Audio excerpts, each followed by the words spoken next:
I want to begin by telling you of an initiative that is taking place in our country right now in the secular arena of public education, and it's at the national level. The name of the initiative is Common Core.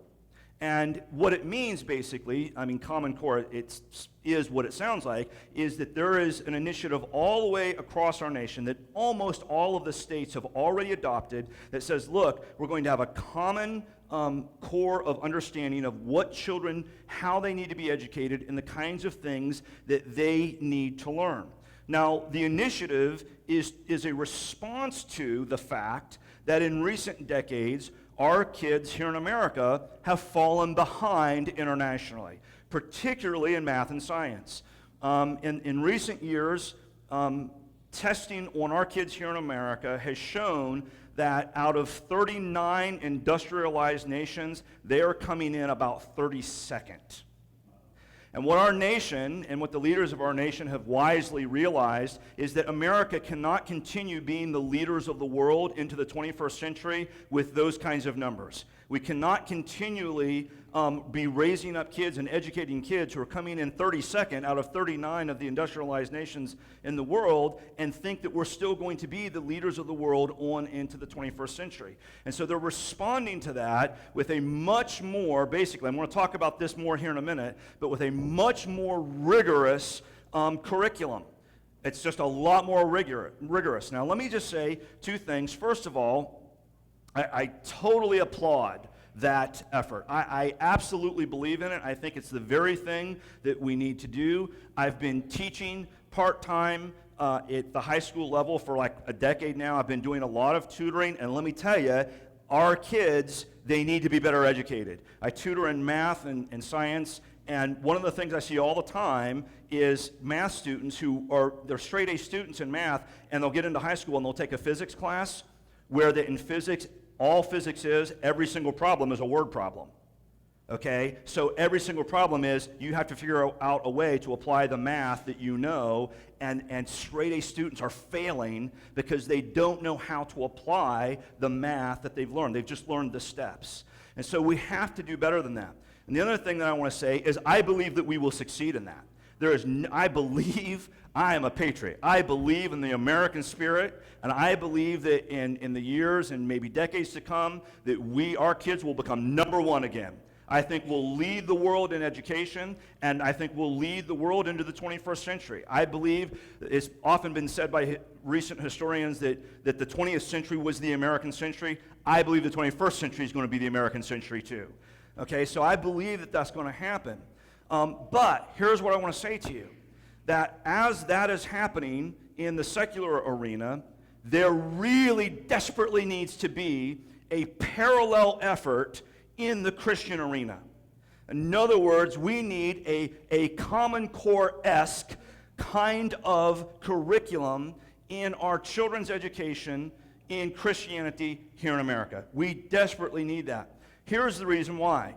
First of all, you may know that in recent years, that numbers in terms of Christian people describing themselves as Christians has radically declined.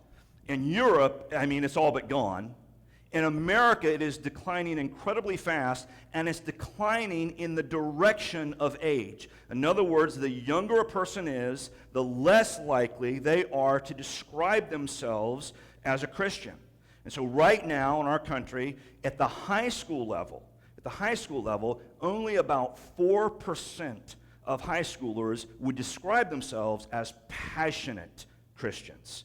Now, a lot of them, more than that, will say, hey, yeah, I'm a Christian, But only about 4% will describe themselves as passionate Christians. And just not more than 30 or 40 years ago, that number was more like 80%.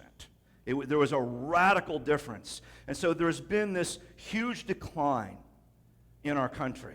We have become very, very secular, and I will tell you that I believe that is largely the church's fault. It's not that secularism has encroached on the church, it's that the church has just abdicated. The church has become lazy, and the church has become secular in and of itself, and we think more like the world than we do like Jesus, and that's just what's happened. And the result is this is what we see in the generation to come. Now, here's the thing, though. The good news is if we'll parallel that, if Christians will make an initiative to parallel that in our Christian education, it'll be a wonderful thing.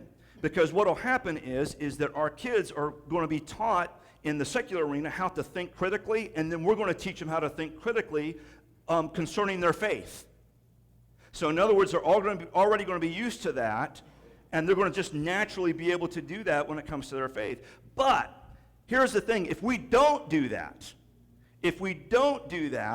this initiative in our country to educate our children better is actually going to work against us then. It's almost going to become like our enemy. Here's why. Let me explain some of the initiatives that they're doing here. When I looked up the Common Core curriculum, they have kindergarten all the way through high school, all right? And when you look, it's right on the website, you can go and you can look at it.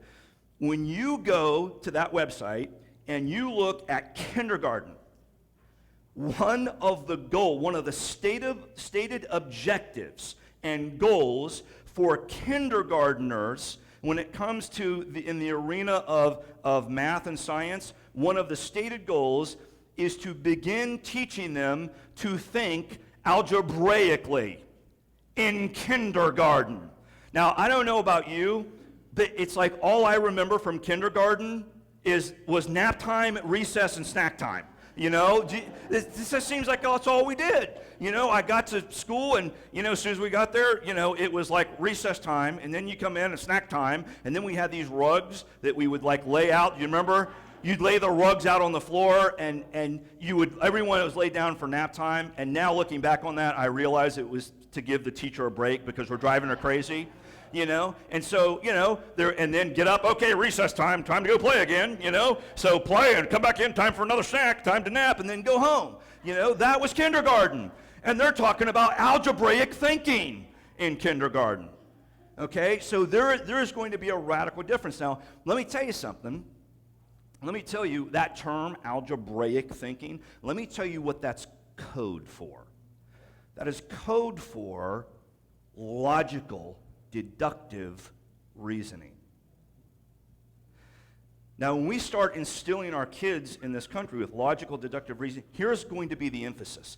The major shift in emphasis is going to be that we're going to stop worrying so much about did the kid regurgitate a correct answer.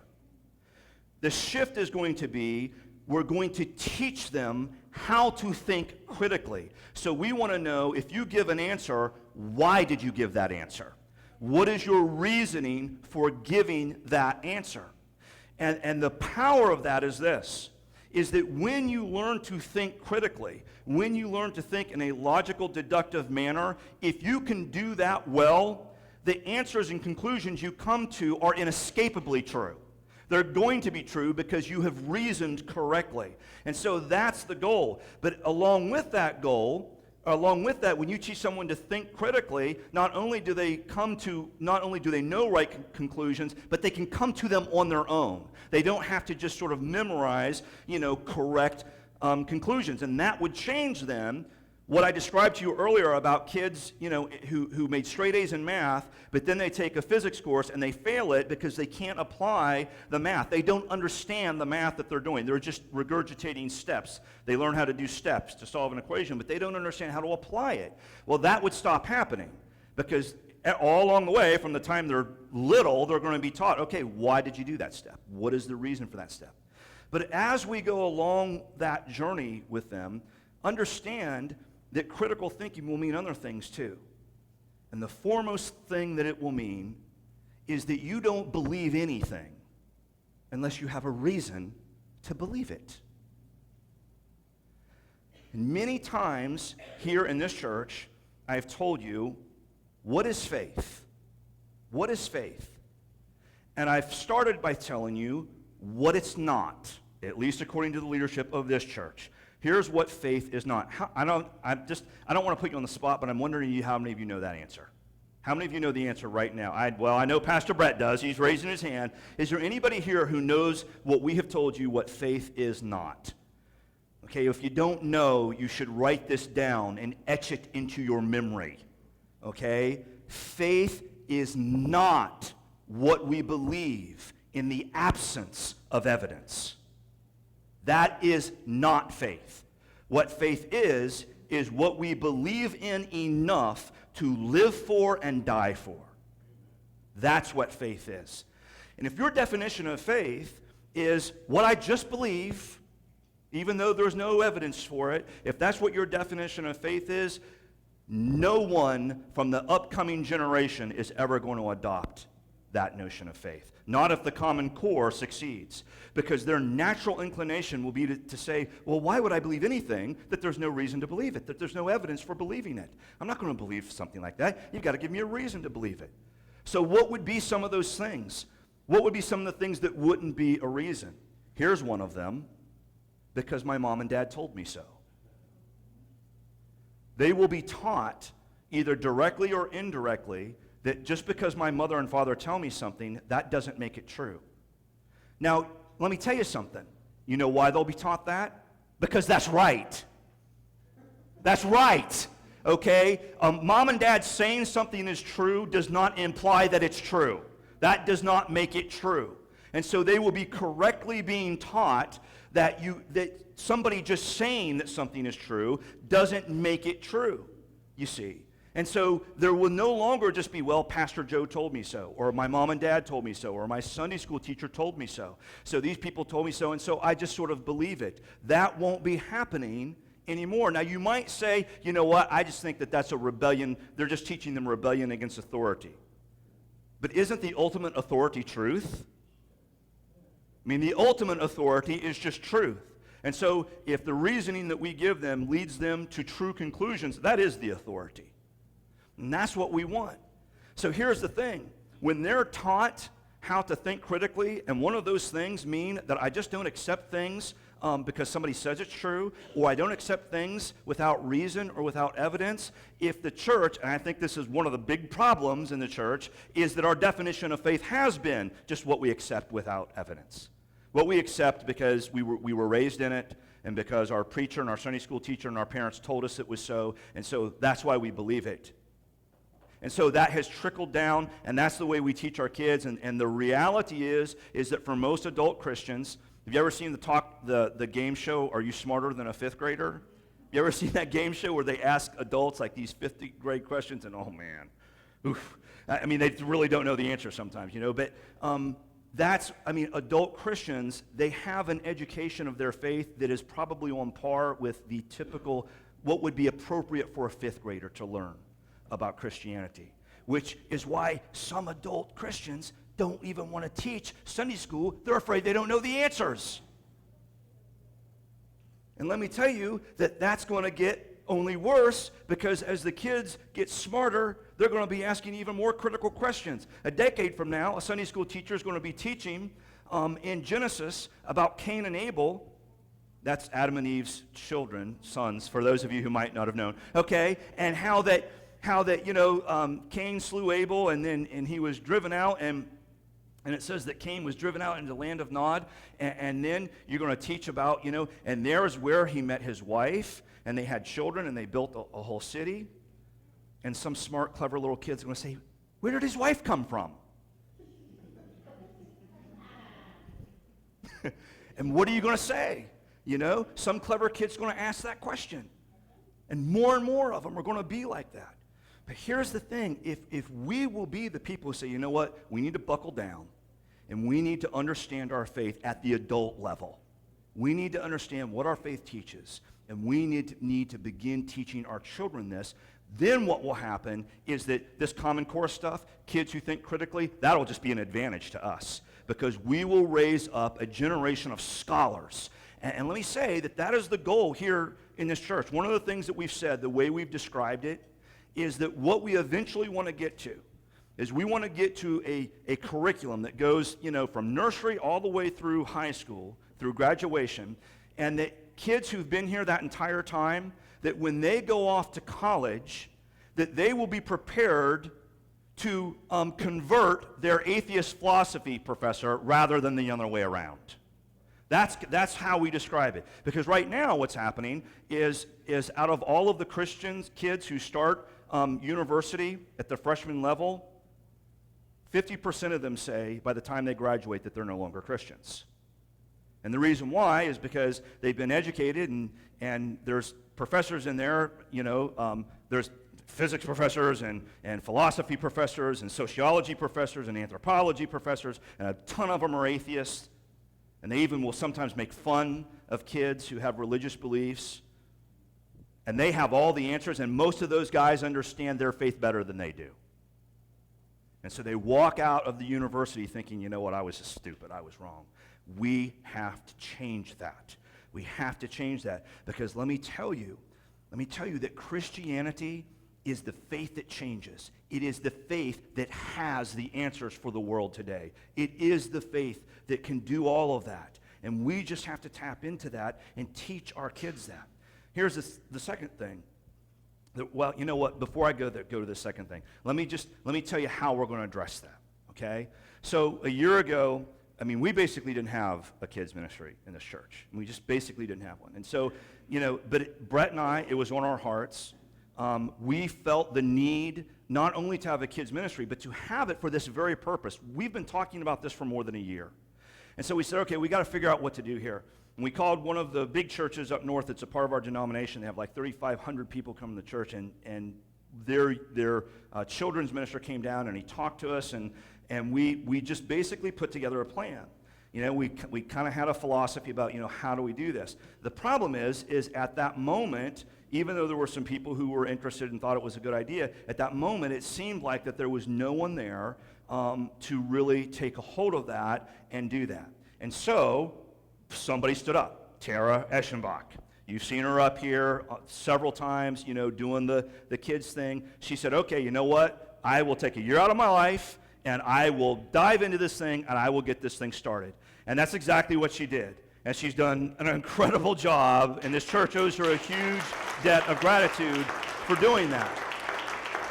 So now what we have a structure, we have a format, we have what I think is probably the best curriculum out there, the orange curriculum. And they have an unbelievable presentation. You saw the countdown. The kids see that countdown every week in Discovery Station. It's presented, on a screen, and there's a worship time, and there's a teaching time. It's all very, very, professionally done. And it's the kind of thing that you got to have in this modern age. And we have all of that in place now. There was a lot to do to get that in place. There was a lot of planning. There was a lot of begging people to volunteer. A lot of technical stuff. That's something that you don't realize today with kids ministry. It's not like it was 30 years ago where, you had this little book and you tore out, a piece of paper and the kid colored it or something. It's not like that anymore. There's like iPads involved, It's like just really very much more modern, and there's a lot of technical issues, and her husband Joel helped her with a lot of those. But so between the two of them, they have laid this rock-solid foundation. So we have that foundation now. And we saw all the kids up here. We have that now. So what we want to do now, though, is we want to move into the second phase of that, starting in this next school year.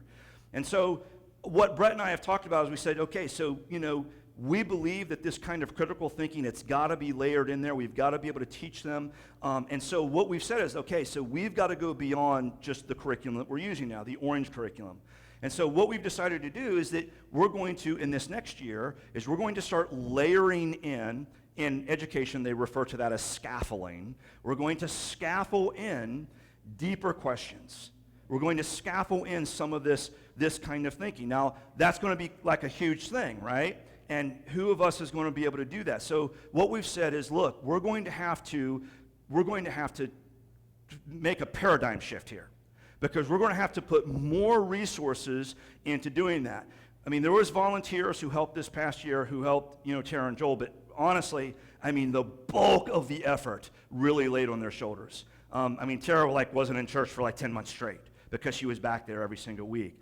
And that's got to change. Okay? There's got to be more people involved. And so one of the things that we've decided to do, Brett and I decided this together, is Brett is literally going to be rewriting his job description.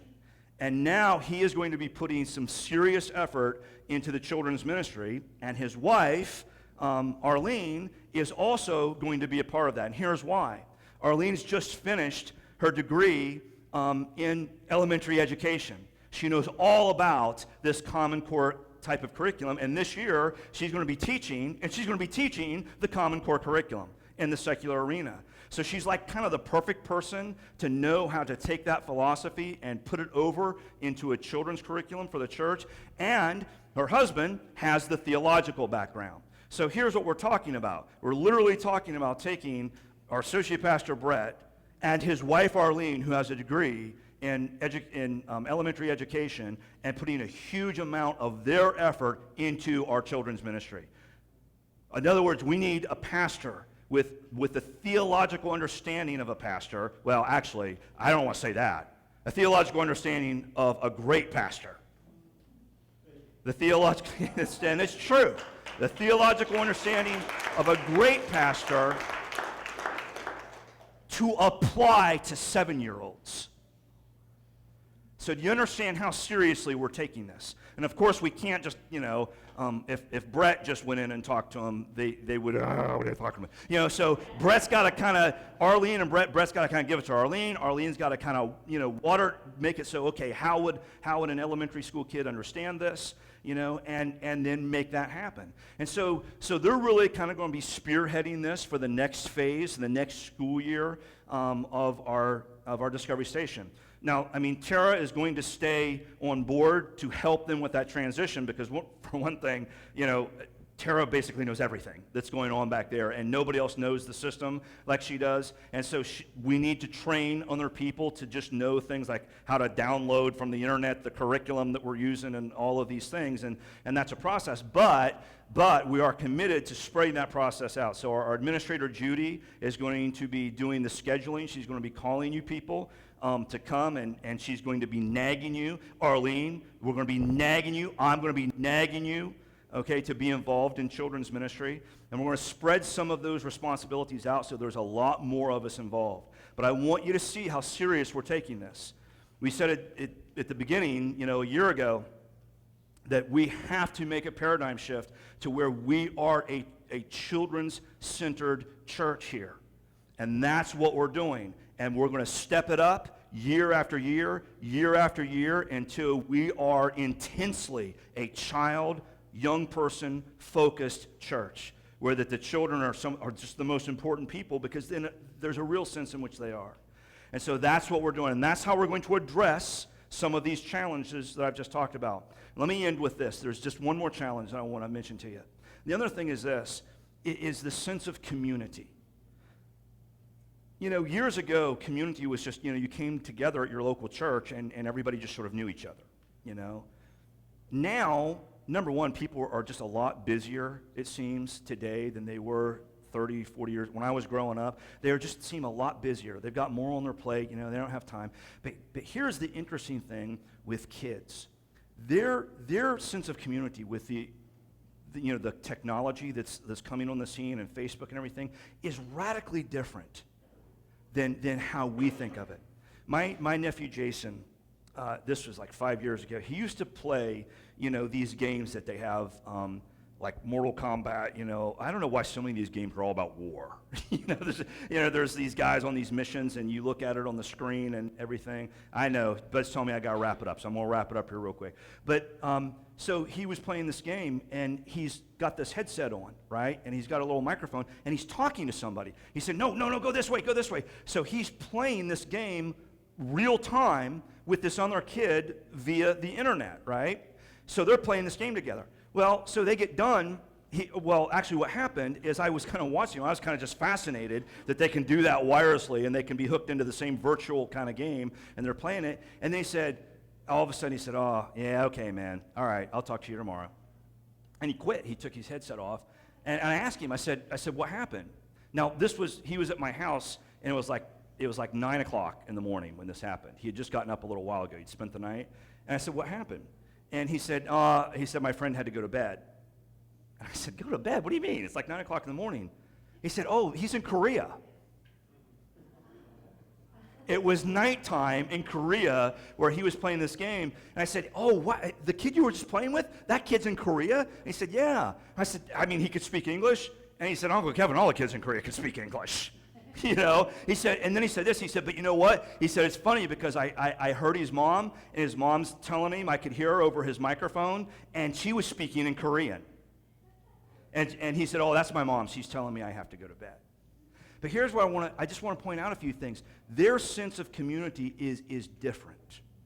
Their, how do I describe this? The idea that I'm at a location, and that's where my community is. The idea that people are of the same race.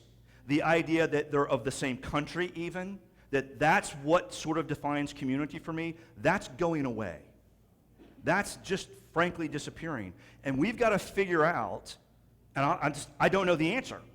I don't know the answer to this. But we have to figure out how to do community in such a way that the kids that we're raising up in the faith see themselves in community with other Christians, even if they don't know them and they're on the other side of the planet. They need to feel that they're a part of a 2,000-year-old revolution that is still ongoing and taking place. They need to feel that they are a part of that. Because otherwise, here's what's going to happen. You saw the video, some of the things that the video said before that. What's going to happen is they're just going to sort of gather together with those people who they just somehow identify with.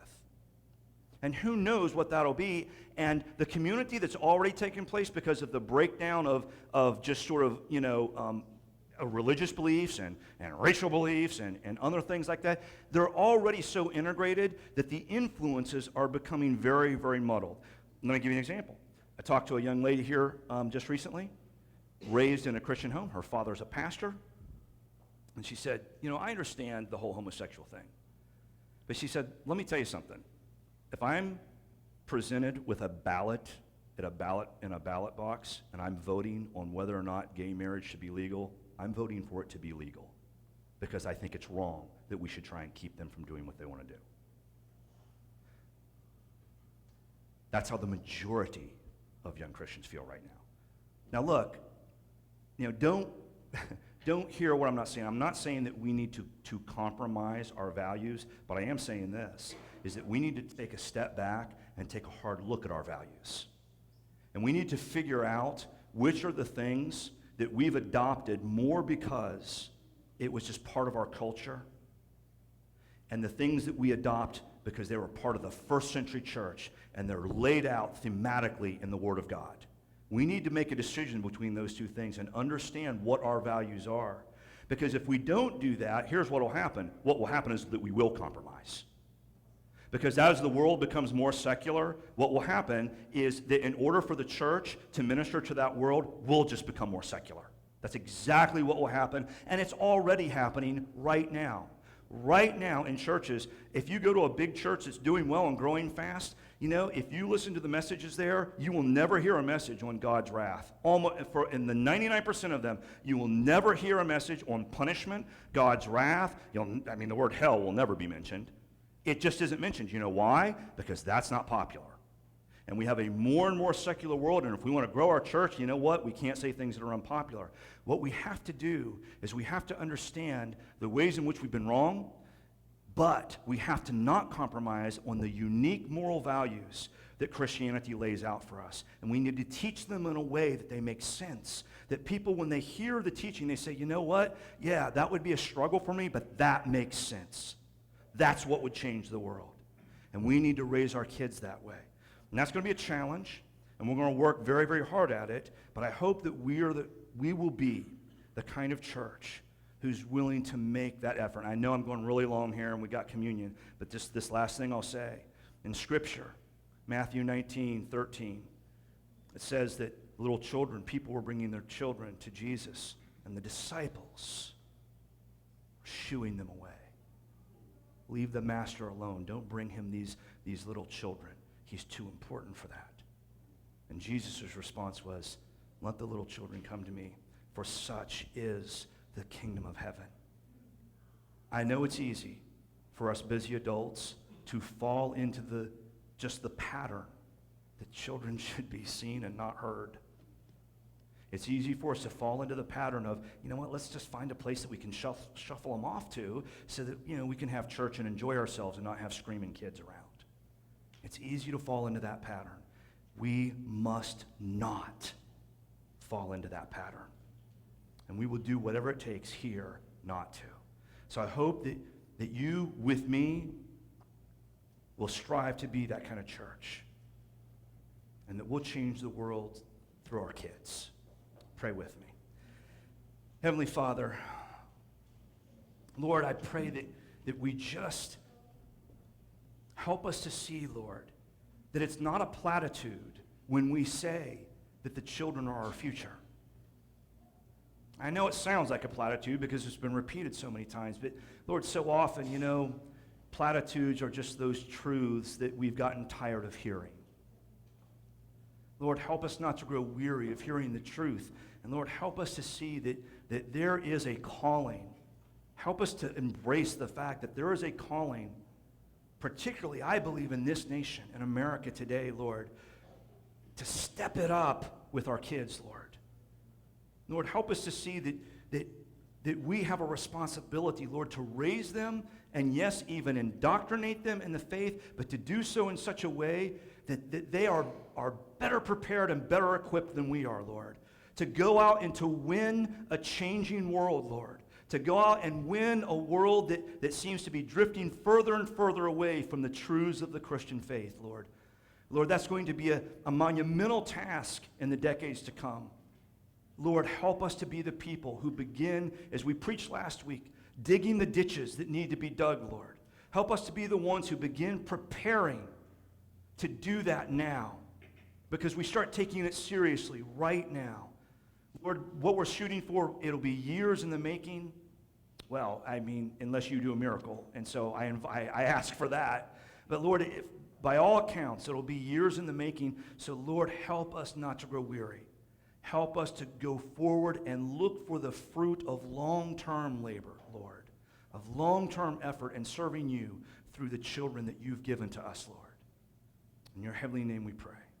Amen.